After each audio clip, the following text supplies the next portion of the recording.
اعوذ باللہ من الشیطان الرجیم بسم اللہ الرحمن الرحیم الذین ينفقون اموالهم باللیل والنہار سرا وعلانیۃ فلہم اجرہم عند ربہم ولا خوف علیہم ولا هم یحزنون الذین یأکلون الربا لا یقومون الا کما یقوم الذی یتخبطہ الشیطان من المس ذلك بأنهم قالوا إنما البيع مثل الربا وأحل الله البيع وحرم الربا فمن جاءه موعظة من ربه فانتهى فله ما سلف وأمره إلى الله ومن عاد فأولئك أصحاب النار هم فيها خالدون صدق الله العظيم رب اشرح لي صدري ويسر لي أمري واحلل عقدة من لساني يفقهوا قولي۔ ابھی سورہ مبارکہ کا وہ رکوع ہم پڑھ رہے ہیں کہ جو آج کے حالات میں اہم ترین ہے، اس لیے کہ اس دور میں اللہ کے خلاف بغاوت کی سب سے بڑی شکل تو ہے غیر اللہ کی حاکمیت کا تصور۔ سب سے بڑا شرک یہ ہے، نفسیاتی اعتبار سے سب سے بڑا شرک، مادے پر توکل، بتوں سے تجھ کو امید خدا سے نو امیدی، مجھے بتا تو صحیح اور کافری کیا ہے۔ لیکن یہ نفسیاتی اور داخلی بات ہے۔ خارجی اور واقعاتی دنیا میں سب سے بڑا شرک اس وقت وہ غیر اللہ کی حاکمیت، جو اب عوامی شکل اختیار کر گئی، عوامی حاکمیت۔ اور اس کے بعد اس وقت کے گناہوں میں، بدعملی میں سب سے بڑا فساد جو ہے وہ سود کی بنیاد پر ہے۔ سب سے بڑا فتنہ، سب سے بڑا فساد دنیا میں جو اس وقت سب سے بڑی شیطنت ہے، جو یہودیوں کے ذریعے سے پورے گلوب کو اپنی گرفت میں لینے کے لیے بےتاب ہے، وہ یہی ہے جو سود کا ہتھ کنڈا ہے، اس کی حرمت۔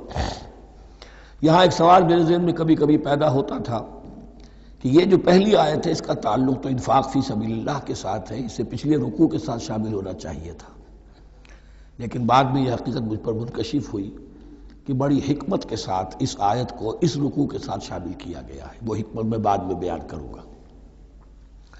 الذین ينفقون اموالهم باللیل والنہار، وہ لوگ کہ جو اپنا مال خرچ کرتے رہتے ہیں رات کو بھی دن میں بھی، سرا وعلانیۃ، خفیہ طور پر بھی اعلانیہ بھی، صدقات واجبہ اعلانیہ، صدقات نافلہ خفیہ، انفاق فی سبیل اللہ خفیہ۔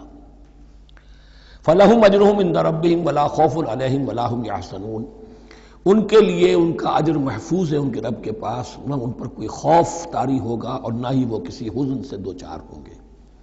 الَّذِينَ يَأْكُلُونَ الرِّبَا، اب ربا کا مسئلہ شروع ہو رہا ہے، جو سود کھاتے ہیں۔ وجہ کیا ہے؟ اصل مسئلہ ہے اس سرپلس ویلیو کا۔ آپ کا کوئی شغل ہے، آپ کی ملازمت ہے، آپ کما رہے ہیں، آپ کا خرچ پورا ہو رہا ہے، کچھ بچت بھی ہو رہی ہے۔ اب اس بچت کا اصل مصرف کیا ہے؟ یسألونک ماذا ينفقون قل العفو، اصل راستہ تو یہ ہے کہ اس کو دے دو اللہ کی راہ میں، یا محتاجوں کو یا اللہ کے دین کو۔ لیکن اب جو سود خورانہ ذہنیت ہے وہ یہ کہ اس بچت کو بھی مزید کمائی کا ذریعہ بناؤ، یہ سود خورانہ ذہنیت ہے۔ لہذا اصل میں سود خوری انفاق کا کی ضد ہے، اور یہ عقدہ مجھ پر کھلا جبکہ القرآن یفسر بعضہ بعضا، اس اصول کے تحت جب سورہ روم کی آیات کا میں نے مطالعہ کیا، وہاں یہی شکل آپ کو نظر آئے گی کہ ان دونوں کو مقابلے میں لایا گیا ہے، اللہ کی رضا جوئی کے لیے انفاق اور ربا، سود پر رقم دینا۔ وما آتیتم من ربا لیربو فی اموال الناس فلا یربو عند اللہ، جو کچھ تم دیتے ہو سود پر کہ وہ بڑھے لوگوں کے مال میں، محنت وہ کر رہا ہے اور آپ اس کی کمائی میں سے آپ وصول کر رہے ہیں اپنے اس سرمایہ کی وجہ سے۔ تو یہ گویا کہ آپ کا مال اس کے مال میں اس کی محنت سے بڑھ رہا ہے۔ الذی ما آتیتم من ربا لیربو فی اموال الناس فلا یربو عند اللہ، اللہ کے ہاں بڑھوتری نہیں ہوتی۔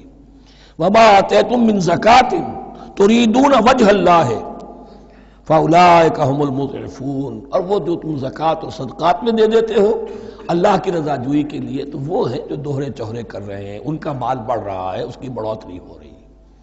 تو انفاق فی سبیل اللہ، صدقات، زکوٰۃ، اس کے بالمقابل، اس کے برعکس ہے، اپنی اس بچت کے مال کو اور آپ کو معلوم ہے آج کی بینکنگ سسٹم کا سب سے زیادہ زور بچت کی اسکیم، اور یہ سب کا سب جو ہے در حقیقت saving bank, saving account, save کرو، لیکن سیو کرو مزید کمانے کے لیے۔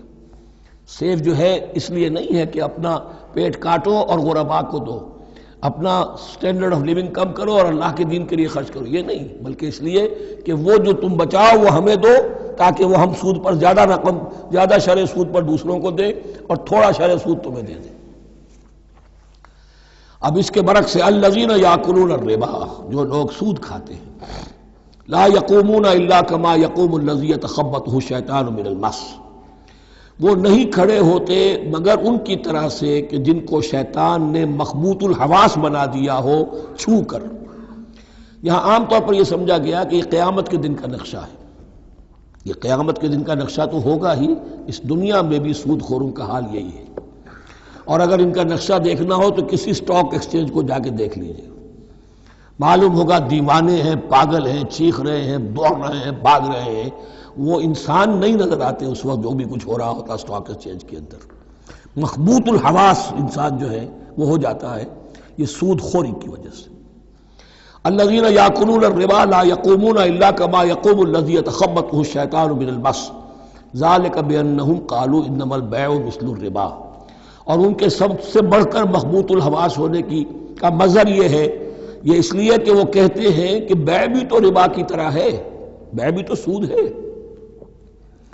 میں نے 100 روپے کا مال خریدا، 110 میں بیچ دیا، 10 بچ گئے، یہ ربا ہے، ربا جائز ہے۔ 100 روپے کسی کو دیے اور 110 لیے، یہ سود ہو گیا۔ بھائی کیوں ہو گیا؟ 100 روپے کی شے دے دی، یہ 100 روپیہ دے دیا، کیا فرق پڑا؟ 10 لاکھ کا مکان بنایا، 4000 کے قرضے کے ماہانہ کرائے پر دے دیا، جائز ہو گیا۔ 10 لاکھ کسی کو دیا اور اس سے 4000 روپیہ مہینہ دینا شروع کیا، یہ سود ہو گیا، حرام ہو گیا۔ عقلی طور پر یہ باتیں ہیں کہ جو سود کے حامیوں کی طرف سے کہی جاتی ہیں۔ انما البیع مثل الربا، بیع میں بھی جو نفع ہوتا ہے، ربح اور ربا یہ میں اس وقت بیان کر چکا ہوں سورہ بقرہ کے دوسرے رکوع کے ضمن میں۔ تو یہ جان لیجئے کہ اس ظاہری سی مناسبت کی وجہ سے ان کا مخبوط الحواس لوگ جو ہیں وہ اس دونوں کے اندر کوئی فرق محسوس نہیں کرتے۔ یہاں اللہ تعالیٰ نے ان کے قول کا عقلی جواب نہیں دیا، بلکہ جواب کیا دیا؟ احل اللہ البیع وحرم الربا، اللہ نے بیع کو حلال قرار دیا ہے اور ربا کو حرام قرار دیا ہے۔ اب تم بات یہ کرو، اللہ کو مانتے ہو یا نہیں؟ رسول کو مانتے ہو یا نہیں؟ قرآن کو مانتے ہو کہ نہیں؟ یا اپنی عقل کو مانتے ہو؟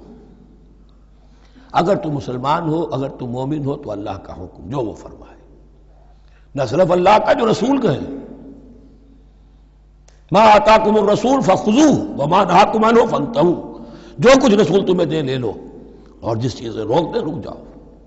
یہ تو شریعت کا معاملہ ہے۔ ویسے اس میں جو فرق واقع ہوتا ہے وہ یہ ہے کہ ایک ہے فلوئڈ منی، فلوئڈ کیپٹل، ایک ہے فکسڈ کیپٹل۔ مکان 10 لاکھ کا ہے، لیکن مکان سے جو شخص رہ رہا فائدہ کیا اٹھائے گا؟ 1 مہینے رہے گا نا، بس اس کا بدل آپ نے لے لیا۔ 10 لاکھ روپے کسی کو نقد دے دیے، وہ کسی کام میں لگائے گا، 12 لاکھ بھی بن سکتے ہیں، 15 بھی لگ سکتے ہیں، 8 بھی رہ سکتے ہیں۔ اس میں آپ نے فکسڈ اگر لیا تو یہ حرام ہے۔ ان دونوں میں اگرچہ عام طور پہ کہا جائے گا یہ بھی کیپٹل ہے وہ بھی کیپٹل ہے، مکان بھی تو سرمایہ کی ایک شکل ہے، لیکن یہ فکسڈ کیپٹل ہے، اس کی شکل بدل نہیں رہی ہے۔ اس مکان میں تو ایک شخص رہ جائے گا، سکنا ہوگا، اس کی رہائش ہے، یا آپ کہیں گے اس کی ویئر اینڈ ٹیئر ہے تو اس کا آپ نے بدل لے لیا، بس ختم۔ لیکن وہ جائے گا، وہ مکان آپ کے لیے رہ جائے گا۔ لیکن یہ کہ 10 لاکھ جس کو دیا نقد، وہ کاروبار کرے گا، کچھ اور کہیں لگائے گا، اس کے اندر اضافہ بھی ہو سکتا ہے، کمی بھی ہو سکتی ہے، اس میں پھر فکسڈ پروفٹ لینا یہ ہے حرام، اور ان دونوں میں کوئی مناسبت نہیں۔ لیکن اللہ تعالیٰ نے یہ جواب نہیں دیا، جواب دیا احل اللہ البیع وحرم الربا فمن جاءہ موعظۃ من ربہ فانتہی فلہ ما سلف، تو جس شخص کے پاس اس کے رب کی طرف سے یہ نصیحت پہنچ گئی اور وہ باز آ گیا، رک گیا، فلہ ما سلف، تو جو کچھ پہلے وہ لے چکا ہے وہ اس کا ہے، وہ اسے واپس نہیں لیا جائے گا، حساب کتاب نہیں کیا جائے گا کہ تم اتنا سود کھا چکے ہو واپس کرو۔ لیکن اس کا یہ مطلب بھی نہیں کہ اس کا کوئی گناہ ان پر نہیں ہوگا. وَأَمْرُهُ إِلَى اللَّهِ، اللہ کے حوالے رہے گا، معلق رہے گا. اللہ چاہے گا تو معاف بھی کر دے گا، اور اللہ چاہے گا تو پچھلے سود کے اوپر بھی اس کی سرزنش ہوگی. امرہ الی اللہ. ومن عاد، لیکن اس نصیحت کے آنے کے بعد بھی جس نے دوبارہ یہ حرکت کی، فاولئک اصحاب النار هم فیہا خالدون، تو یہ جہنمی ہے اور اس میں ہمیشہ ہمیشہ رہیں گے. یمحق اللہ الربا ویربی الصدقات، اللہ تعالیٰ ربا کو مٹاتا ہے، دباتا ہے. اور ہمارے زمانے میں شیخ محمود احمد مرحوم نے ایک کتاب لکھی ہے مین اینڈ منی، اس میں ثابت کیا ہے جہاں جو یہ سود کا معاملہ چلتا ہے، تین چیزیں ساتھ ساتھ بڑھتی چلی جاتی ہیں. جتنا سود بڑھے گا ان امپلائمنٹ بڑھے گی، انفلیشن بڑھے گی، نتیجے میں انٹرسٹ ریٹ بڑھے گا. جیسے انٹرسٹ ریٹ بڑھے گا ان امپلائمنٹ مزید ہوگی، انفلیشن زیادہ ہوگی. اٹس اے ویشس سرکل، اور اسی کے نتیجے میں تباہی ہو جاتی ہے، چھپی رہتی ہے وہ تباہی. وہ تو ایک ہی وقت میں بینک کرپٹ ہوگا، کوئی بینک، بڑے بڑے بینک جو ہیں دیوالے نکلیں گے. ابھی جو کوریا کا حشر ہو رہا ہے اور جو اس سے پہلے روس کا ہو چکا ہے، یہ سارا جو ہے یہ یوں سمجھیے شیش محل کی طرح ہے. اس میں تو ایک پتھر پڑے گا تو ٹکڑے ہو جائیں گے. ومن عاد فاولئک اصحاب النار هم فیہا خالدون. یمحق اللہ الربا ویربی الصدقات، اللہ تعالیٰ پالتا ہے، صدقات کو پالتا ہے، بڑھاتا ہے اللہ کے ہاں. وہ آیت میں سنا چکا ہوں آپ کو، سورہ روم کی 39ویں آیت ہے یہ. وما آتیتم من ربا لیربو فی اموال الناس فلا یربو عند اللہ وما آتیتم من زکاۃ تریدون وجہ اللہ فاولئک هم المضعفون. واللہ لا یحب کل کفار اثیم، اور اللہ کو ہرگز پسند نہیں ہے وہ سب کہ جو ناشکرے ہیں اور گناہ گار ہیں. ان الذین آمنوا وعملوا الصالحات واقاموا الصلاة وآتوا الزکاة لهم اجرهم عند ربهم ولا خوف علیہم ولا هم یحزنون. ہاں جو لوگ ایمان لائیں اور نیک عمل کریں. نیک عمل میں ظاہر بات ہے جو شے حرام ہے اس کا چھوڑ دینا بھی لازم ہے، اور نماز قائم رکھیں، زکوٰۃ ادا کریں، ان کے لیے ان کا اجر محفوظ ہے ان کے رب کے پاس. ولا خوف علیہم ولا هم یحزنون. یا ایھا الذین آمنوا اتقوا اللہ وذروا ما بقی من الربا، اے ایمان والو اللہ کا تقوی اختیار کرو اور چھوڑ دو جو رہ گیا ہے سود میں سے. آج فیصلہ کر لو کہ جو بھی کچھ تمہیں کسی کو قرض دیا تھا اب اس کا سود چھوڑو. یا ایھا الذین آمنوا اتقوا اللہ وذروا ما بقی من الربا ان کنتم مؤمنین، اگر تم مومن ہو.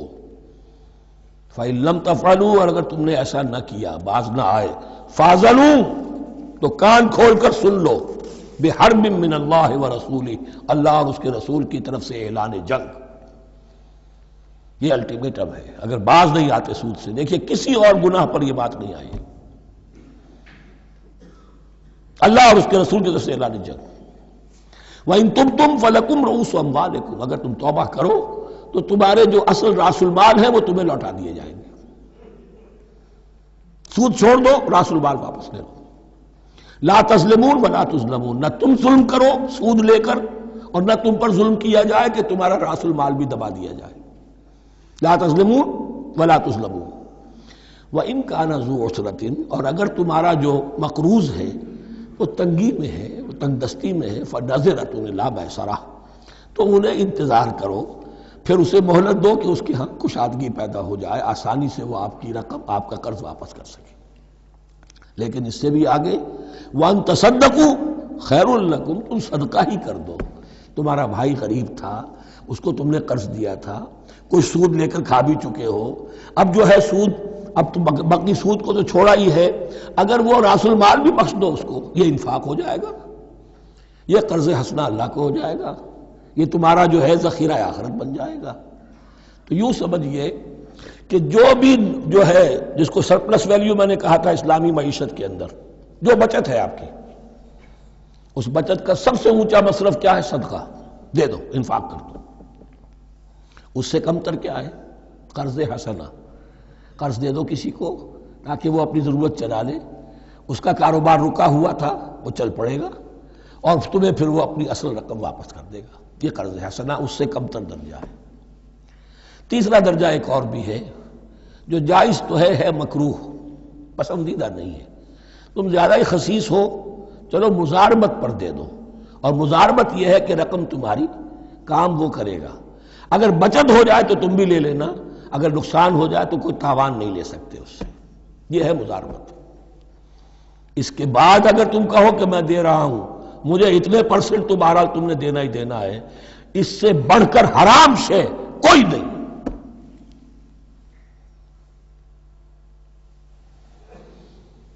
وَإِنْ كَانَ ذُو عُسْرَةٍ فَنَظِرَةٌ إِلَىٰ مَيْسَرَةٍ، تو اگر وہ ہے مقروض تمہارا وہ تنگی میں ہے پھر انتظار کرو، اسے مہلت دو اس کی کشائش تک.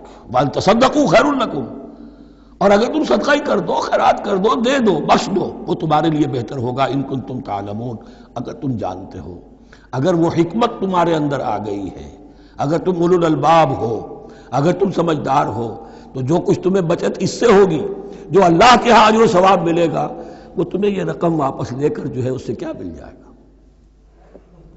وَاتَّقُوا يَوْمًا تُرْجَعُونَ فِيهِ إِلَى اللَّهِ، یہ آیت آخری آیت ہے قرآن کی نزول کے اعتبار سے.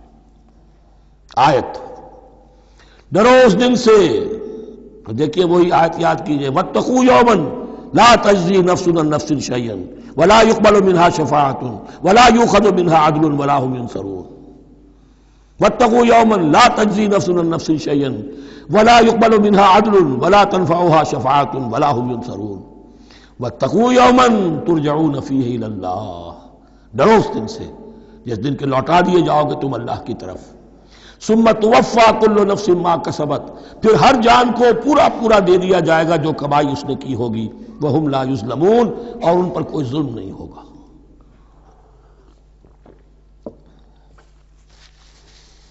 اب یہ قرآن مجید کی طویل ترین آیت آ رہی ہے، آیت دین. کوئی قرض کا معاملہ ہے، کوئی قرض کا معاملہ ہے کہ آپ نے کسی کو قرض دیا، یا کوئی کاروباری معاملہ ہے، اشتراک ہے جس میں کہ جو بھی ہوگا بعد میں نتائج نکلیں گے. ان سب کے بارے میں حکم ہے کہ لکھ لیا کرو. ہم کیا کرتے ہیں قرض دیتے ہوئے، اب دوست ہے، بھائی ہے، عزیز ہے، کیا لکھوانا، اس سے کیا کہے گا، اعتماد نہیں ہے. کاروبار شروع ہو گیا، زبانی باتیں کر لی، اس کے بعد رو رہے ہیں، چیخ رہے ہیں، چلا رہے ہیں. جو حدیث میں آتا ہے کہ اللہ تعالیٰ 3 قسم کے لوگوں کی فریاد سنتا ہی نہیں. ایک وہ جو قرض دیتے ہوئے یا کوئی معاملہ کرتے ہوئے لکھواتا تو ہے نہیں اور بعد میں روتا ہے. ایک وہ کہ جو اپنی بیوی کے ہاتھوں تنگ بھی ہے اور شکوہ بھی کرتا ہے، شکایت بھی کرتا ہے، فریاد بھی کرتا ہے، طلاق نہیں دیتا. اللہ نے راستہ کھولا ہوا ہے تمہارے لیے، تو اللہ ویسے لوگوں کی فریاد نہیں سنتا. تیسرا مجھے یاد نہیں ہے. یا ایھا الذین آمنوا اذا تداینتم بدین الی اجل مسمى فاکتبوہ، اے اہل ایمان جب بھی تم کوئی معاملہ کرو قرض کا ایک وقت معین تک کے لیے، تو وقت معین ہونا چاہیے، یہ قرض دے رہے ہیں کب واپس ہوگا. فاکتبوہ، تو اس کو لکھ لیا کرو. یہ فعل امر ہے، الامر للوجوب، واجب ہے یہ. ولیکتب بینکم کاتب بالعدل، اور چاہیے کہ کوئی لکھنے والا تمہارے مابین عدل کے ساتھ، لکھنے والا کوئی ڈنڈی نہ مار جائے، انہیں بھی چاہیے کہ وہ صحیح صحیح لکھے. ولا یاب کاتب ان یکتب کما علمہ اللہ فلیکتب، اور کسی بھی شخص کو جسے اللہ نے سکھایا ہوا ہے کتابت لکھنے کا کام، تو اس کو انکار نہیں کرنا چاہیے لکھنے سے. اللہ نے اسے یہ علم دیا ہے، اسے چاہیے کہ لکھ دے. اس لیے کہ اس معاشرے میں پڑھے لکھے لوگ تو بہت کم ہوتے تھے. اب بھی یہ ہوتا ہے، عرائض نویس وغیرہ ہوتے ہیں، وثیقہ نویس ہوتے ہیں، پیسے دے کے ان کو جو لکھواتے ہیں. لیکن اگر کوئی وثیقہ نفیس جو ہے بے ایمانی کرے اور لکھنے میں کوئی کمی کر جائے، تو جو جس کے اوپر ذمہ داری ہے اسے نقصان پہنچ جائے گا. وَلْيَكْتُبْ بَيْنَكُمْ كَاتِبٌ بِالْعَدْلِ، اور چاہیے کہ لکھنے والا تمہارے مابین انصاف کے ساتھ لکھے. وَلَا يَأْبَ كَاتِبٌ أَن يَكْتُبَ كَمَا عَلَّمَهُ اللَّهُ فَلْيَكْتُبْ، اور نہ انکار کرے کوئی لکھنے والا اس سے کہ وہ لکھے جیسے اللہ نے اسے سکھایا ہے، تو لکھنا چاہیے. وَلْيُمْلِلِ الَّذِي عَلَيْهِ الْحَقُّ، لکھتے وقت املا وہ کرائے جس کے ذمے رقم آ رہی ہے، جس پر حق آ رہا ہے. علیہ الحق، وہ لکھوائے. جس کا مال ہے وہ نہ لکھوائے، جس پر ذمہ داری آ رہی ہے وہ لکھوائے، کہ میں کیا ذمہ داری لے رہا ہوں. وَلْيَتَّقِ اللَّهَ رَبَّهُ، اور اللہ سے ڈرتا رہے اپنے رب سے. وَلَا يَبْخَسْ مِنْهُ شَيْئًا، اور لکھوانے میں اس میں سے کوئی شے کم نہ کر دے. فَإِنْ كَانَ الَّذِي عَلَيْهِ الْحَقُّ سَفِيهًا، اب اگر وہ جو مقروض ہے، جو قرض دے رہا ہے، جس کے ذمے کوئی ذمہ داری آ رہی ہے، وہ ناسمجھ ہے یا بوڑھا ہے، ضعیف ہے، اور لا یستطیع ان یمل، یا اس کے اندر یہ اتنی صلاحیت نہیں ہے کہ املا کرا سکے، یہاں املا کے معنی میں ہے. ہوا فلیملل ولیہ بالعدل، تو اگر وہ نہیں املا کرا سکتا تو اس کا کوئی ولی ہو، اس کا کوئی وکیل ہو، اس کا کوئی اٹارنی ہو، وہ اس کی طرف سے اس کو لکھوائے۔ واستشہدوا شہیدین من رجالکم، یہ ایک ہی آیت چل رہی ہے ابھی، پورے رکوع کے اوپر ایک آیت پھیلی ہوئی ہے، سوائے آخر میں تھوڑا سا حصہ دوسری آیت آئے گی۔ واستشہدوا شہیدین من رجالکم، اور گواہ بنا لیا کرو دو اپنے مردوں میں سے، فإن لم یکونا رجلین، اور اگر دو مرد دستیاب نہ ہو، فرجل وامرأتان، تو ایک مرد اور دو عورتیں، ممن ترضون من الشہداء، اور وہ بھی دونوں کے نزدیک مقبول ہوں شہداء، کہ ہاں دونوں کو اعتماد ہے ان پر۔ اب یہ جو سوال آ گیا کہ ایک مرد کی جگہ دو عورتیں، دو مرد یا پھر ایک مرد کا ہونا تو لازم ہو گیا، محض عورت کی گواہی نہیں چلے گی، لیکن اس کا آیا مسئلہ ہر قسم کے معاملے کا ہے یا قرض اور مالی معاملات میں وثیقہ نویسی کا، یہ ایک علیحدہ مسئلہ ہے، یہ تو باتیں پھر فقہا کے ہاں تفصیل سے ملتی ہیں، لیکن یہ مسئلہ موجود ہے کہ دو مرد، اور اگر دو مرد دستیاب نہ ہوں تو ایک مرد اور دو عورتیں، تو سوال تو پیدا ہو گیا کہ کیا عورت کی گواہی عادی ہے؟ ان تضل احداہما فتذکر احداہما الاخری، مبادا ان میں سے کوئی ایک بھول جائے تو یاد کرا دے دوسری۔ عقلی سوال پیدا ہو گیا، کیا مرد نہیں بھول سکتا؟ کیا جواب ہے اس کا؟ جواب یہ ہے کہ واقعتاً اللہ تعالیٰ نے عورت کے اندر نسیان کا مادہ زیادہ رکھا ہے۔ الا یعلم من خلق وہو اللطیف الخبیر، کیا وہی نہ جانے گا جس نے پیدا کیا ہے؟ اس نے پیدا کیا ہے، وہ جانتا ہے۔ نسیان کا مادہ کیوں زیادہ رکھا یہ بھی سمجھ لیجئے، عقلی بات ہے، منطقی بات ہے۔ She has to play the role of number 2، اسے مرد کے تابع رہنا ہے، جو نمبر 2 ہوتا ہے اس کے اوپر، اس کے کبھی احساسات کے اوپر، کبھی جذبات کے اوپر کوئی نہ کوئی کوفت، کوئی قدورت آتی ہے، اور اس میں اللہ تعالیٰ نے ان کا سیفٹی والو رکھا ہوا، بھول جانا، اگر بھولنا نہ ہو، یاد ماضی عذاب ہے یا رب چھین لے مجھ سے حافظہ میرا، یہ نسیان جو ہے یہ بھی ایک بہت بڑی نعمت ہے، ورنہ تو کوئی صدمہ دل سے اتری نا، کوئی غصہ کبھی ختم ہوئی نا، تو بھولنے کا معاملہ یہ سیفٹی ویلو اللہ نے عورت میں زیادہ رکھا ہے، اس لیے کہ اسے مرد کے تابع ہو کر رہنا ہے، اور جب تابع ہو کر رہنا ہے تو اسے زیادہ اس کے احساسات پہ، جذبات پر زیادہ مواقع آئیں گے کہ اس کو کچھ زک پہنچے، اس کے لیے یہ سیفٹی ویلو کے نسیان ہے، یہ زیادہ رکھ دیا گیا ہے۔ ان تضل احداہما فتذکر احداہما الاخری، اب یہ کہ اگر یہ بات سمجھ میں نہ آتی تب بھی اللہ کا حکم ہے ماننا ہے، اگر فکس کیپٹل اور فلوئڈ کیپٹل کا فرق سمجھ میں نہیں آتا تب بھی بیع حلال ہے، ربا حرام ہے، اللہ خیر صلی اللہ احل اللہ البیع وحرم الربا، لیکن اگر حکمت سمجھ میں آ جائے تو نور علی نور۔ ولا یابی الشہداء اذا ما دعوا، اور نہ انکار کریں گواہ جب کہ ان کو بلایا جائے، اور گواہی کے لیے بلایا جائے تو گواہ نہیں آ رہے، نخرہ کر رہے، نہیں، ان کو آنا چاہیے۔ ومن اسلم ممن کتم شہادتہ عنده، شہادت من اللہ ہے، جو اللہ کی کوئی گواہی جو ہے اگر چھپائی ہے تو بہت بڑا ظلم ہے۔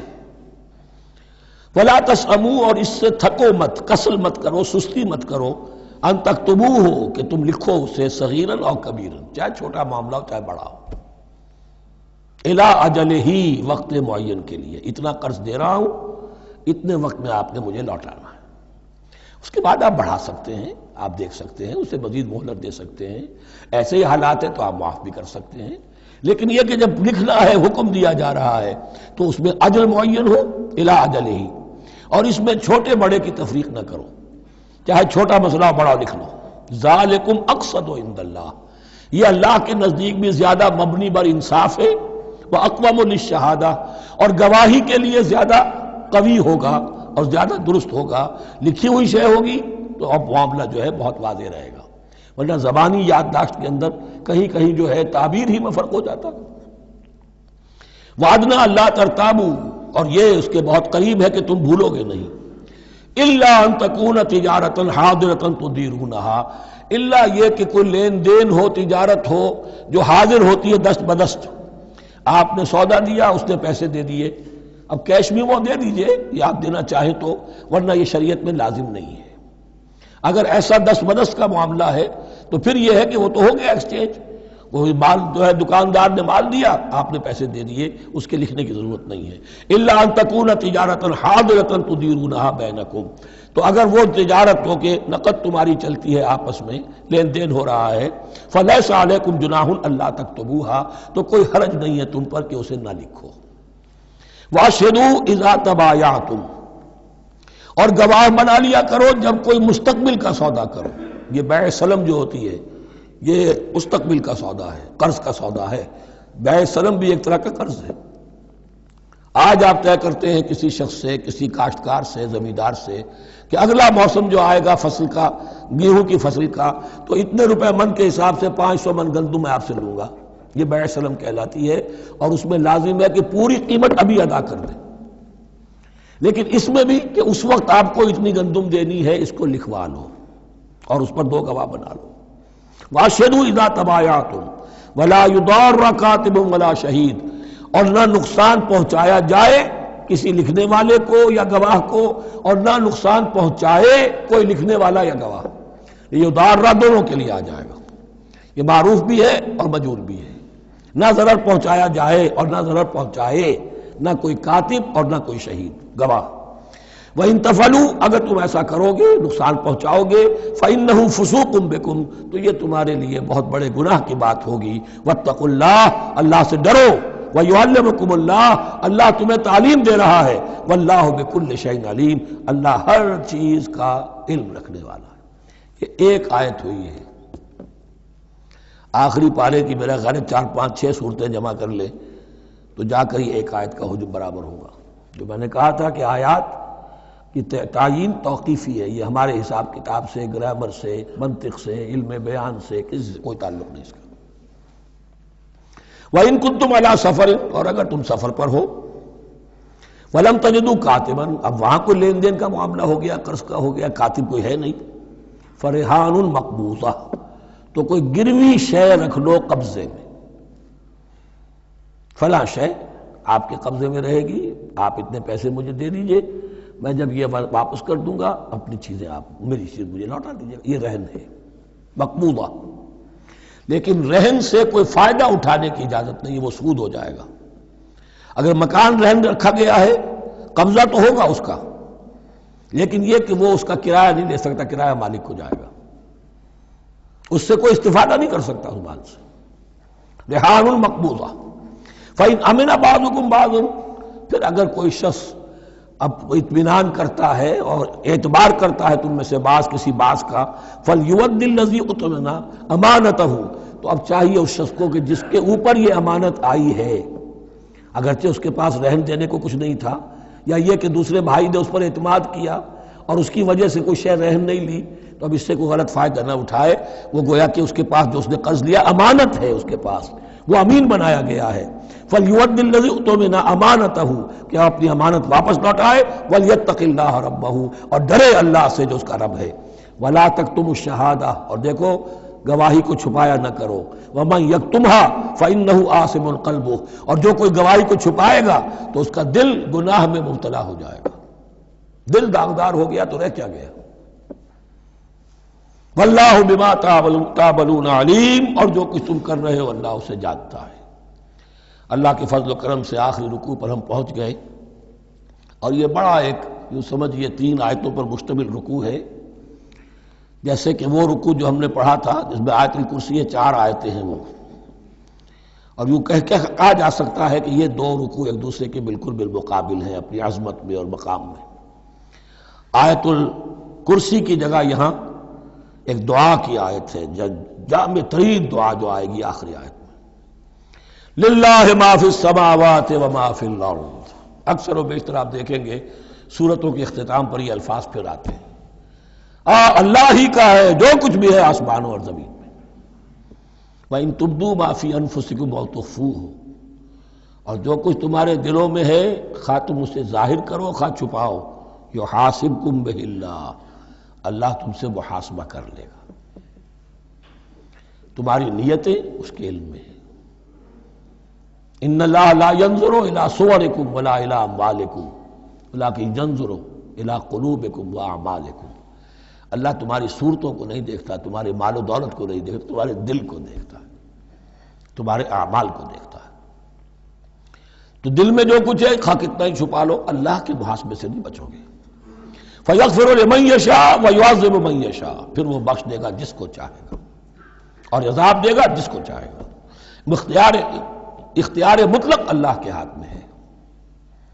ہمارے ہاں اہل سنت کا عقیدہ یہی ہے، اللہ پر لازم نہیں ہے کہ وہ نیکوکار کو اس کا جزا ضرور دے اور بدکار کو اس کی سزا ضرور دے۔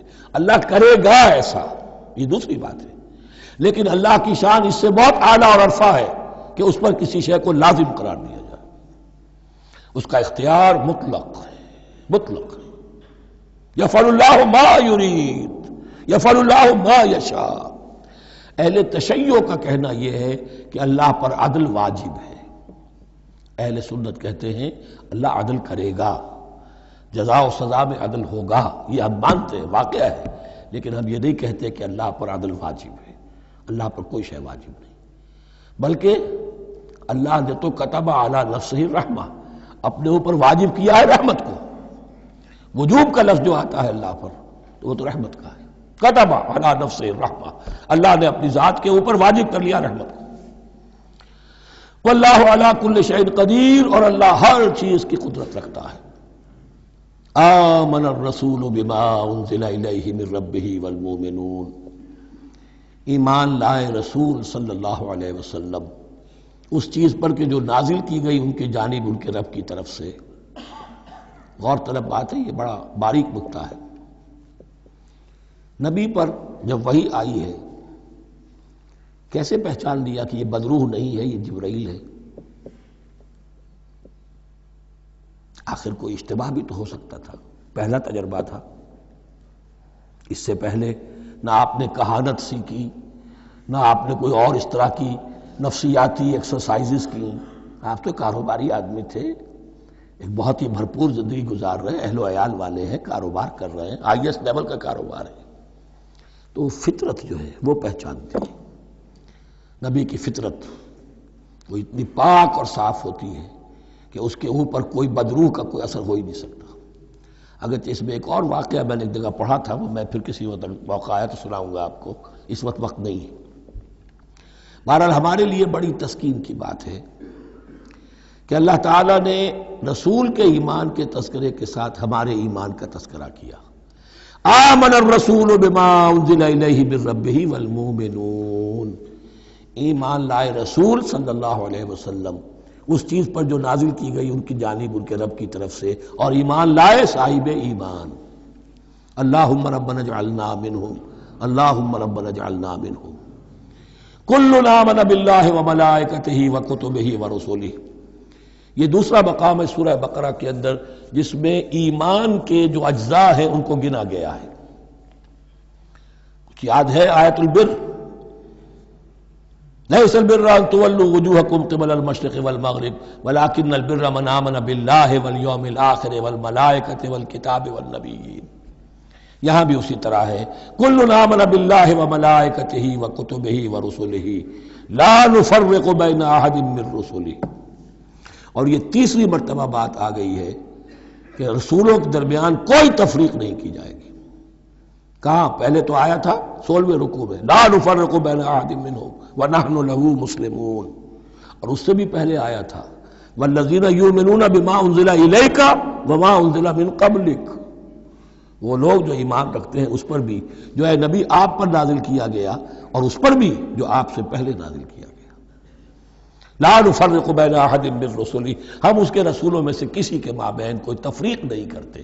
تفضیل اسی صورت میں ثابت ہے، تلک الرسل فضلنا بعضهم علی بعض منهم من کلم اللہ ورفع بعضهم درجات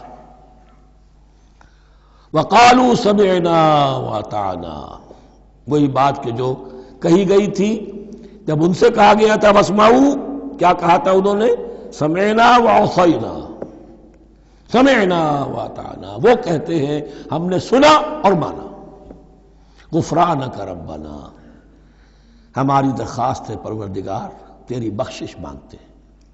غفرانک، نون پر زبر ہے، مفعول ہے، نسألک غفرانک، اے اللہ ہم تجھ سے سوالی ہیں، تجھ سے طلب کرتے ہیں، درخواست کرتے ہیں تیری مغفرت کا، وإلیک المصیر، اور تیری ہی جانب لوٹ جانا ہے۔ یہاں پر وہ ایمان بالآخرہ بھی آ گیا جو یہاں اوپر نہیں آسان، آمن باللہ وملائکتہ وکتبہ ورسلہ، پھر رسولوں کے ضمن میں لا نفرق بین احد من رسلہ، لیکن اس کے بعد وإلیک المصیر، مغفرت اور اللہ کی طرف ہی لوٹ جانا ہے ہمارا، اس میں ایمان بالآخرہ آ گیا۔ اب آخری آیت، لا یکلف اللہ نفسا الا وسعها، اللہ تعالی نہیں ذمہ دار ٹھہرائے گا کسی جان کو مگر اس کی وسعت کے مطابق۔ یہ بہت بڑے فضل و کرم والی آیت ہے، جیسے میں نے کہا تھا میگنا کارٹا جو ہے انسانی حقوق کا، کہ اجیب دعوت الداعی اذا دعان، جہاں بھی مجھے کوئی پکارے، جب پکارے میں اس کی پکار سنتا ہوں، قبول کرتا ہوں۔ ہاں فَلْيُؤْمِنُوا بِي فَلْيَسْتَجِيبُوا لِي، انہیں بھی چاہیے کہ میرا کہنا مانے، دو طرفہ بات چلے گی، یک طرفہ نہیں۔ میری مانو، اپنی منواؤ، تم دعائیں کرو گے ہم قبول کریں گے، تم ہماری بات نہیں مانتے پھر تمہاری دعا تمہارے منہ پر دے ماری جائے گی۔ کرتے رہو قنوت نازلہ 40 دن کے 80 دن پڑھتے رہو، ڈھاکہ تو بیٹھ ہی جائے گا، بیٹھ گئے۔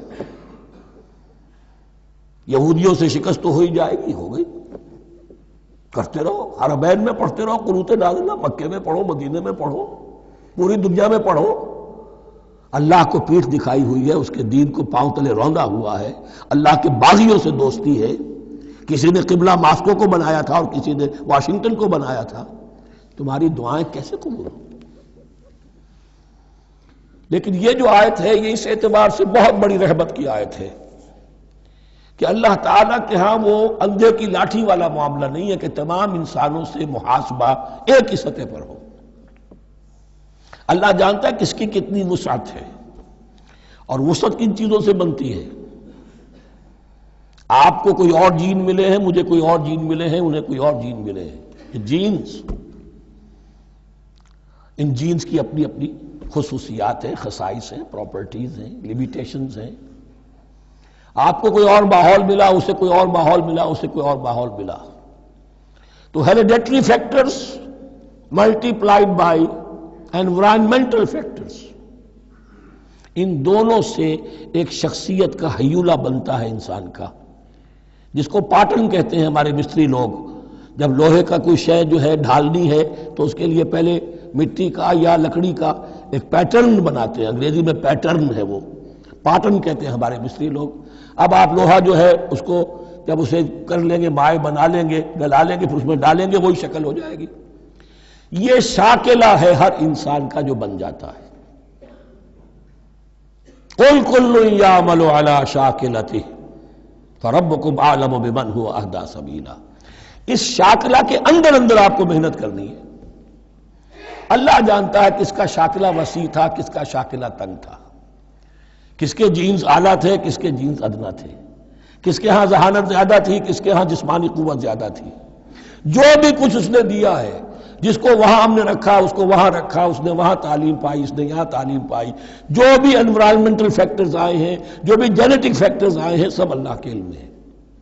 ان سب کو ملحوظ رکھ کے اللہ حساب لے گا۔ جو شاکلہ ہم نے تمہیں دیا تھا اس میں تم نے کیا کیا؟ ایک شخص کے اندر فرض کیجئے استعداد ہی ہے 20 درجے کی استعداد ہے، اس نے فرض کیجئے 18 درجے کام کر دیا، کامیاب ہو گیا۔ کسی میں استعداد 100 درجے کی تھی، اس نے 50 درجے کیا، ناکام ہو گیا۔ حالانکہ کمیت کے اعتبار سے 50 درجے زیادہ ہے 18 درجے سے، لیکن یہ 18 درجے کا کام وہ کر رہا ہے جس کے اندر استطاعت تھی ہی 20 کی، یا 18 ہی کی تھی، اس نے پوری کر دی۔ اور 50 درجے والا وہ جس کو اللہ نے دے رکھی تھی 1000 کی استطاعت، اس کا وہ 50 بیکار ہو گیا۔ تو اللہ تعالیٰ کا محاسبہ جو ہے انڈیویجول ہے، اس لیے فرمایا گیا کلہم آتی ہے یوم القیامت فردا، ان میں سب لوگ اس دن قیامت کے دن سب آئیں گے اکیلے اکیلے، تنہا تنہا، ہر ایک کا حساب ہوگا وہاں، اور ہر ایک کا حساب ہوگا لا یکلف اللہ نفسا الا وسعها، اللہ ذمہ دار نہیں ٹھہرائے گا کسی بھی جان کو مگر اس کی وسعت کے مطابق۔ البتہ اس کا اب ایک ریورس ہے۔ ہوتا کیا ہے، ہم سمجھتے ہیں دنیا میں تو بھاگ دوڑ کر رہے ہیں اور دین اجی ہمارے اندر تو استطاعت، دین کے کام کی صلاحیت ہی نہیں ہے۔ دنیا میں دیکھیں بڑے کامیاب تیزی کے ساتھ دوڑ رہے ہیں، کامیاب پر کامیاب، دین ہمارے اندر تو استطاعت نہیں ہے، استعداد ہی نہیں ہے، کیا کریں؟ یہ دھوکہ ہے، سیلف ڈسیپشن ہے۔ استعداد اور استطاعت کے بغیر اور صلاحیت اور ذہانت کے بغیر دنیا میں بھی آپ کما نہیں سکتے، محنت نہیں کر سکتے، کوئی نتائج حاصل نہیں کر سکتے۔ یہ دھوکہ اپنے آپ کو نہ دیجئے، یہ ہے جو کچھ کر سکتے ہو کیجئے، کھودیے اپنی شخصیت کو، کھود کر جو نکال سکتے ہو نکال دیجئے۔ ہاں آپ نکال سکیں گے اتنا ہی جتنا آپ کے اندر ودیت ہے، زیادہ کہاں سے لے آئیں گے؟ اور اللہ نے کس میں کیا ودیت کیا ہے وہ جانتا ہے، اس کا حساب لینا جو ہے محاسبہ وہ اس پر ہے کہ جو اس نے تمہیں دیا ہے۔ لا، اور یہ مضمون قرآن مجید میں 5 مرتبہ آیا ہے بہت اہمیت کے ساتھ۔ لا یکلف اللہ نفسا الا وسعها لها ما کسبت وعلیہا ما اکتسبت۔ اسی جان کے لیے ہے جو اس نے کمایا اور اس کے اوپر وبال بنے گا جو اس نے برائی کمائی۔ لیکن لام اور علا، لہا ما کسبت، جو بھی اس نے نیکی کمائی اس کے حق میں ہے، اس کے لیے ہے، اس کا اجر ملے گا، ثواب ملے گا، اور جو بدی کمائی وہ اس پر وبال بنے گا، اسی کے لیے اس کو سزا ملے گی، اسی کے حوالے سے۔ اب وہ آخری دعا آ گئی، جامع ترین اور عظیم ترین دعا ہے قرآن مجید کی۔ ربنا لا تؤاخذنا ان نسینا او اخطانا۔ اہل ایمان کے راستے پر، عمل صالح کے راستے پر مقدور بھر، امکان بھر اپنی شخصیت کے کونوں کھدروں میں سے بھی نکال کر، اپنی ریزیڈول انرجیز کو بھی نکال کر اللہ کی راہ میں لگا دیں۔ لیکن اس کے بعد بھی کوئی غرہ نہ ہو، کوئی غرور نہ ہو، کوئی اپنی محنت پر، اپنی نیکی پر، اپنی کمائی پر، اپنے کارناموں پر کہیں انسان دھوکہ نہ کھا جائے۔ کیفیت کیا رہنی چاہیے؟ وہ یہ ہے تواضع، عجز، انکساری۔ ربنا لا تؤاخذنا ان نسینا او اخطانا۔ اے رب ہم سے مواخذہ نہ کیجو اگر ہم بھول جائیں یا ہم سے خطا ہو جائے۔ نسیان بھی ہے، الانسان مرکب من الخطاء والنسیان، انسان کے اندر یہ دونوں چیزیں، خطا اور نسیان، یہ تو بندھی ہوئی ہیں۔ خطا یہ ہے کہ آپ نے اپنی امکانی حد تک تو نشانہ ٹھیک لگایا تھا، نشانہ خطا ہو گیا، ٹھیک ہے، کوئی بات نہیں، آپ کی نیت صحیح تھی۔ ایک اجتہاد کرنے والا اجتہاد کر رہا ہے، امکانی حد تک اس نے کوشش کی ہے کہ صحیح رائے تک پہنچے، لیکن خطا ہو گئی، اللہ معاف کرے گا۔ اس نے اپنی امکانی کوشش کی تھی، لہذا اسے ثواب ملے گا۔ مجتہد مخطی بھی ہو تو ثواب ملے گا، مجتہد مصیب ہے، صحیح رائے پر پہنچ گیا ہے تو دوہرا ثواب ملے گا، لیکن مجتہد مخطی ہے تب بھی ثواب ملے گا۔ تو بھول چوک پر، یہ بھول چوک، خطا جو ہے چوک صحیح ہے بالکل لفظ اس کے لیے، چوک جانا، نشانہ چوک گیا۔ تو اے پروردگار جو بھی ہم سے سرزد ہو جائے، غلطی ہو جائے، بھول کی وجہ سے یا خطا کی وجہ سے، اس پر معاوضہ نہ کیجو۔ ربنا ولا تحمل علینا اصرا کما حملتہ علی الذین من قبلنا، اور اے رب ہمارے، ہم پر وہ بوجھ نہ ڈالیو جس سے ہم لے کر چل نہ سکیں۔ دیکھیے ایک حمل ہوتا ہے جس سے حمال کا لفظ بنا ہے، جس کو لے کر انسان چلتا ہے۔ حمال اس بوری کو یا بوجھ کو اٹھا کر چل رہا ہے، جو آپ کی طاقت میں ہے اور جس سے لے کر آپ چل سکیں وہ ہے حمل، اور جو ہو آپ کو بٹھا دے، اسر اس کو کہتے ہیں۔ یہ لفظ سورہ اعراف میں پھر آئے گا، یضع عنہم اسرہم والاغلال التی کانت علیہم۔ حضور کی شان یہ بھی تھی کہ انہوں نے لوگوں کے بوجھ جو ان کی طاقت سے بڑھ کر تھے ان کے کندھوں سے اتار دیے۔ ربنا ولا تحمل علینا اصرا کما حملتہ علی الذین من قبلنا، اے اللہ تو نے بڑے بڑے بھاری بوجھ ہم سے پہلے لوگوں پر ڈالے۔ شریعت بھی پہلے بھاری تھی، بہت سے معاملات ہم نے دیکھ لیے، روزہ ہمارے لیے کتنا آسان کر دیا گیا، رات کو نکال دیا روزے سے، کہہ دیا خاص طور پہ کھاؤ پیو ضرور، سحری ضرور کرو، تسحروا فإن فی السحور برکہ، کتنی آسانی ہے۔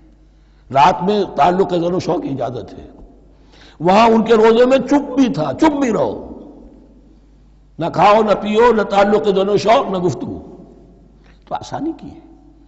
ان کے ہاں یوم سبت کا حکم تھا اتنا سخت، کوئی کام نہیں کرو گے. ہمارے ہاں وہ تھوڑے سے وقت کے لیے اذا نودی للصلاۃ من یوم الجمعۃ فاسعوا الی ذکر اللہ وذروا البیع، اذان سے لے کر اور نماز کے ادا ہو جانے تک ہر کاروبار دنیاوی حرام ہے، لیکن اس سے پہلے اس کے بعد آپ کر سکتے ہیں. تو آسانی ہے. ربنا ولا تحمل علینا اصرا کما حملته علی الذین من قبلنا ربنا ولا تحملنا ما لا طاقت لنا به، اور اے رب ہمارے ہم پر وہ بوجھ نہ ہم پر عائد کیجو، ہم پر ڈالیو جس کی کہ ہمارے اندر طاقت نہ ہو. واعف عنا، ہم سے درگزر فرماتا رہے، ہمیں معاف کرتا رہے. واغفر لنا، اور ہمیں بخشتا رہے. مغفرت کا لفظ جو ہے اس کو سمجھ لیجئے ڈھانپنا. مغفر کہتے ہیں خود کو، جو ہیلمٹ پہنا ہوتا ہے تاکہ گولی جو ہے وہ سر پہ لگے تو یہ آپ کو بچا لے. مغفر خود پہنتے تھے تلوار کے وار سے سر کو بچانے کے لیے، سر کو ڈھانپا ہوا مغفر سے. تو گناہ کو اللہ تعالیٰ اپنی رحمت سے ڈھانپ دے. واغفر لنا، ہماری خطاؤں کی پردہ پوشی فرما دے. ورحمنا، اور ہم پر رحم فرما. انت مولانا، تو ہمارا مولا ہے، والی ہے، ہمارا پشت پناہ ہے، مددگار ہے. اللہ ولی الذین آمنوا یخرجہم من الظلمات الی النور فانصرنا علی القوم الکافرین، بس ہماری مدد فرما کافروں کے مقابلے میں. انہی الفاظ پر وہ دعا ختم ہوئی تھی جو طالوت کے ساتھیوں نے کی تھی علیہ الصلوۃ والسلام. اصل میں یہ دعا اب تلقین کی جا رہی ہے. مرحلہ سخت آ رہا ہے، مرحلہ سخت ہے اور جان عزیز، تاب لاتے ہی بنے گی آپ غالب. اب وہ مرحلہ آ رہا ہے، اس کے لیے تیار ہو جاؤ. یہ سارا حصہ جو ہے در حقیقت یہ تمہید ہے غزوہ بدر کی. بارک اللہ لی ولکم فی القرآن العظیم ونفعنی وإیاکم بالآیات والذکر الحکیم.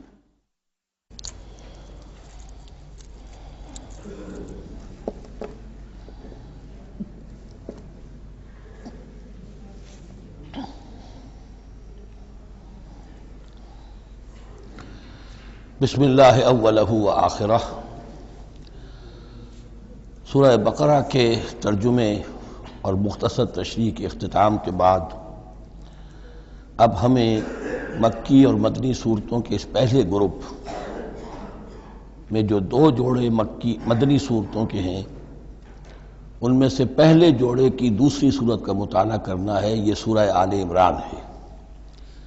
جیسا کہ اس سے قبل بھی میں آپ کو بتا چکا ہوں کہ جوڑے ہونے کی نسبت یہ ہے کہ ان دونوں چیزوں میں گہری مشابہت بھی ہو، مرد اور عورت بہت مشابہت بھی ہے لیکن کچھ فرق بھی ہو، اور جو فرق ہو وہ ایسا ہو کہ جس سے ایک دوسرے کے لیے کمپلیمنٹری ہو، ایک دوسرے سے مل کر کسی مقصد کی تکمیل ہوتی ہو. یہ نسبت زوجیت کی حقیقت ہے. اب آپ دیکھیں گے مشابہتیں جو ہیں بہت نمایاں جو سورہ بقرہ میں اور سورہ آل عمران میں ہیں کہ دونوں شروع ہوئی ہیں الف لام میم سے. دونوں کے شروع میں قرآن مجید کی عظمت کا بیان ہے، اگرچہ سورہ آل عمران میں اس کے ساتھ ہی تورات اور انجیل کا بیان بھی ہے. دونوں کے اختتام پر بڑی عظیم آیات آئی ہیں. وہ آیت ہم پڑھ چکے ہیں جو سورہ بقرہ کے اختتام پر آئی ہے، جو کہ ایک عظیم دعا پر مشتمل ہے. عظیم ترین دعاؤں میں سے اس کو شمار کیا جا سکتا ہے. ربنا لا تؤاخذنا ان نسینا او اخطانا. سورہ آل عمران کے آخری رکوع میں بھی ایک نہایت جامع دعا آئی ہے. وہ 3-4 آیتوں میں پھیلی ہوئی ہے، بہت بڑی جامع دعا ہے. پھر جیسے میں نے آپ کو بتایا کہ سورہ بقرہ میں بھی یہ سورۃ الامتین ہے، دو امتوں سے بحث کر رہی ہے، گفتگو کر رہی ہے، خطاب کر رہی ہے. یہی معاملہ سورہ آل عمران کا بھی ہے، لیکن یہ فرق ہے کہ سورہ بقرہ میں زیادہ گفتگو ہے یہود کے بارے میں، اور سورہ آل عمران میں زیادہ گفتگو ہے آل عمران کے نصارہ کے بارے میں. تو گویا کہ اس طرح وہ تکمیل ہو رہی ہے کہ اہل کتاب کا جو ایک طبقہ تھا اور اہم تر طبقہ تھا یہود، دینی اعتبار سے ان کی اہمیت زیادہ تھی، چاہے تعداد میں وہ کم تھے اور کم ہے، لیکن یہ کہ دینی اعتبار سے ان کی اہمیت زیادہ رہی ہے. دوسرا طبقہ ہے یہ عیسائیوں کا، لیکن یہ کہ ان کا تذکرہ وہاں بہت کم آیا، یہاں آپ کو اس سورہ آل عمران میں زیادہ خطاب ان سے ملے گا۔ پھر جیسے سورہ بقرہ کا پہلا نصف جو ہے وہ 18 رکوعوں پر اور 152 آیات پر مشتمل تھا، اور نصف ثانی جو ہے وہ 22 رکوعوں پر لیکن 134 آیات پر مشتمل تھا، تو تقریباً مساوی دو حصے تھے۔ وہی کیفیت آپ کو یہاں ملے گی، بلکہ یہاں وہ بتمام و کمال ہے، دونوں حصے بہت مساوی ہیں۔ کل 20 رکوع ہیں، 10 رکوع ایک نصف اول میں ہے، 10 رکوع نصف ثانی میں ہے۔ صرف ایک آیت کا فرق ہے کہ پہلے 10 رکوعوں میں 101 آیات ہیں اور دوسرے 10 رکوعوں میں 99 آیات ہیں۔ پھر جیسے وہاں 3 حصے ہیں نصف اول کے، ویسے ہی یہاں بھی 3 حصے ہیں نصف اول کے، لیکن یہاں رکوعوں کی تقسیم نہیں ہے بلکہ آیات کی ہے۔ پہلی 32 آیات میں تمہیدی کلام ہے، جیسے کہ 4 رکوع سورہ بقرہ کے، اگرچہ وہاں روح سخن ابتدا ہی سے یہود کی طرف ہو گیا تھا، یہاں روح سخن ابتدا ہی سے نصارہ کی طرف ہے، لیکن یہ کہ یہاں کی 32 آیات اسی طرح تمہیدی کلام پر مشتمل ہیں جیسی کہ سورہ بقرہ کے 4 رکوع۔ پھر یہاں 31 آیات براہ راست خطاب ہے نصارہ سے، خاص طور پر حضرت عیسیٰ علیہ السلام کی ولادت کن حالات میں ہوئی، کیا ان کا مقام اور مرتبہ تھا، کیا ان کی اصل حیثیت تھی، پھر یہ کہ ان کے ساتھ کیا معاملہ ہوا۔ یہ حصہ نازل بھی ہوا ہے سن 9 ہجری میں، جو شامل یہاں کر دیا گیا ہے، حالانکہ اس سورہ مبارکہ کا اکثر و بیشتر حصہ جو ہے وہ سن 3 ہجری میں غزوہ احد کے بعد نازل ہوا ہے، لیکن یہ کہ یہ حصہ جو ہے 31 آیات پر مشتمل نازل ہوا سن 9 ہجری میں۔ نجران ایک بستی تھی عرب کے جنوب میں یمن کی طرف، اور وہاں عیسائی آباد تھے، تو وہاں کے عیسائیوں کے سردار اور ان کے جو بڑے لاٹ پادری تھے وہ کچھ 70 عیسائیوں کا ایک وفد لے کر آئے حضور کی خدمت میں مدینہ منورہ میں، بات سمجھنے سمجھانے کے لیے کہ آپ کس بات کی دعوت دے رہے ہیں، اور کئی دن مقیم رہے اور بات پوری سمجھ بھی لی، خاموش بھی ہو گئے، پھر بھی بات نہیں مانی تو حضور نے مباہلے کی دعوت دی، اس چیلنج کو قبول کیے بغیر وہاں سے چلے گئے۔ لیکن یہ کہ بہرحال انہوں نے جو ترتیب جس شدت کے ساتھ ہونی چاہیے تھی ان کی طرف سے وہ بھی نہیں کی، یہ شرافت کا انہوں نے مظاہرہ کیا۔ بہرحال یہ 9 رکوع، یہ جو 31 آیات ہیں سن 9 میں نازل ہوئی۔ یہی نوٹ کر لیجئے کہ سورہ بقرہ کی بھی ایک بات میں بتانے سے میں بھول گیا اس وقت، کہ یہ جو سود سے متعلق احکام ہیں، جو رکوع ہے، جو 38واں رکوع ہے سورہ بقرہ، یہ بھی تقریباً سن 9 میں نازل ہوا ہے۔ گویا کہ وہ مشابہت بھی موجود ہے کہ اگرچہ سورہ بقرہ کا اکثر و بیشتر حصہ غزوہ بدر سے قبل نازل ہوا، لیکن اس میں بھی کچھ آیات وہ ہیں جو سن 9 ہجری میں نازل ہوئی ہیں، اور سود کے بارے میں آخری حکم ہے۔ اسی طریقے سے یہاں جو یہ نجران کے عیسائیوں سے خطاب کے لیے جو آیات نازل فرمائی گئیں، یہ سن 9 میں نازل کی گئیں، لیکن شامل ہے سورہ آل عمران میں، کہ جس کا اکثر و بیشتر حصہ سن 3 ہجری میں غزوہ احد کے بعد نازل ہوا ہے۔